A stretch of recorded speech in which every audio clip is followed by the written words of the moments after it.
The first theater was here in 1921.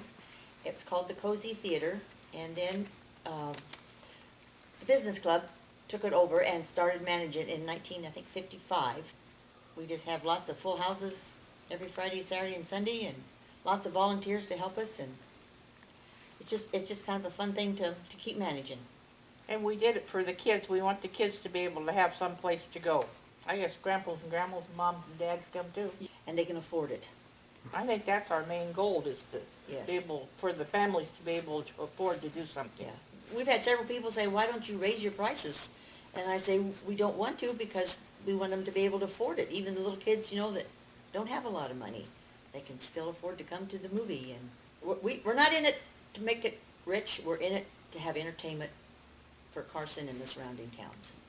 And little kids can bring a $5 bill and have an evening of fun. They can get into the theater and have their refreshments. And it's a safe place for the kids to come. We're the babysitters. Yeah, especially on Friday night. We couldn't do it without our volunteers and our people that help us in time of need. I couldn't believe how fast we raised that money for the digital. We had 2.5 years to do it, and we did it in 7 months. We were kind of shocked a little bit. That was a lot of money.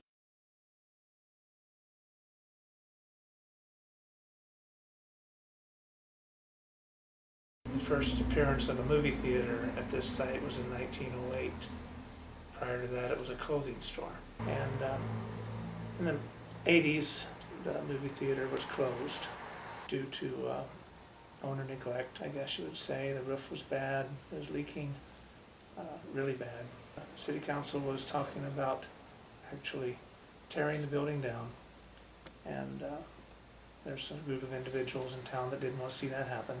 Be another empty tooth, gap tooth in Main Street. There isn't much to do for young people in this town anymore, so I feel it's important to try to keep what we have.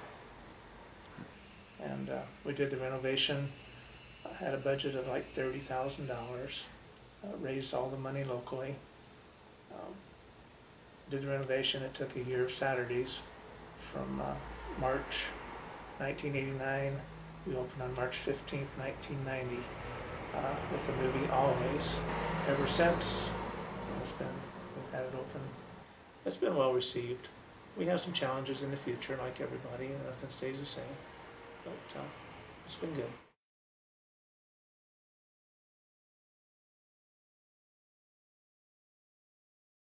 The history of the Phoenix is it was the second theater in Pottawatomie County. Carter Lake beat us by about 2 weeks, I believe, and that was 1909, so the theater went for a couple years. I think that whole block that the theater's on burnt down in 1912, so then they rebuilt it in 1913. It rose out of the ashes, and that's when they changed the name to the Phoenix. The original one was the Novelty. Ran good guns, I guess, till 1959 or 60. The Lions Club in town here had a fundraiser and had lots of money under their belt, and so they said, maybe we should fix that up. What was it? So then we went into, found out kind of, because it just sat there, it was just an old vacant building. Figured out what it was, and so then they did the tear out, and then lots of different clubs in town helped. Then we actually had a lot of the contractors that are skilled in town. They donated their time also to, whether it be drywall or electricity, cement, painting, to put the whole thing back together. But the town has just taken it under their wing, and we have so many volunteers that work it. Well, then it's kind of becomes, they take ownership of it too. All the kids, the same thing. We don't have too much. I think I did find one piece of gum in 2 years on the receipt, but when it's yours, you take care of it a little bit better. And so then all the money that it makes gets turned right back around to the town's nonprofits. Everybody really loves it now.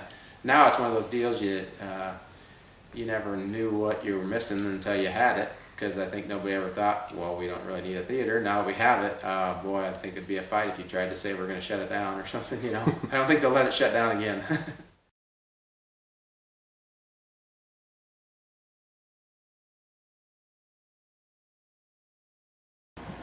We knew we wanted to, charge only $2 a ticket if we could possibly work it out. And we did. We started out, first thing we did was clean. It had been empty for a year and a half, and we scrubbed, and we scrubbed. And we had more volunteers than you could even imagine. One man walked past one day when I was washing windows, and he said, "You're gonna have our movies, aren't you?" And I said, "Never." And he just threw his arms in the air and walked away. You know, the little kids' movies were the ones that would get a lot of popcorn on the floor, and that's fine. I bought a ticket once just to listen to the little kids giggle. It was so much fun to hear that. I don't think there's a night goes by when we're showing a movie that at least 3 people come out and say, "We're so glad you did this." It gives teenagers a place to go if they don't have a car and can't get to Omaha, or something to do. What we want to do is give back. Well, we have done scholarships. We have given to the food bank. We have, we've done a lot of things, and I can't even come up with